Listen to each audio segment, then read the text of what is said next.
تو یہ بعض لوگ یہ پوچھتے ہیں کہ یہ عمل حدیث شریف میں ہے جو آپ بتا رہے ہیں؟ تو میرے بھائی، اذان جہاں ہوتی ہے، اذان کی آواز سن کر شیاطین جنات وہ بھاگ جاتے ہیں، ایک چیز۔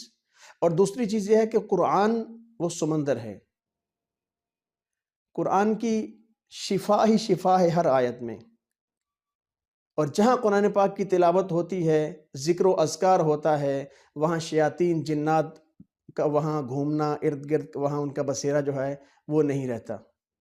وہاں اگر ہوگا کوئی تو وہ شریف النفس جو ہے وہ جن ہوگا، جو مسلمان ہوگا۔ جو مسلمان جن ہوتے ہیں وہ ہر جگہ موجود ہوتے ہیں، لیکن وہ کسی کے ساتھ چھیڑ خانی نہیں کرتے، کسی کو بلا وجہ تنگ نہیں کرتے۔ وہ اگر کہیں رہ بھی رہے ہیں تو ان کی اپنی دنیا ہے، اپنی دنیا میں وہ مست رہتے ہیں، کسی کو تنگ نہیں کرتے۔ تو قرآن پاک کی تلاوت سے بھی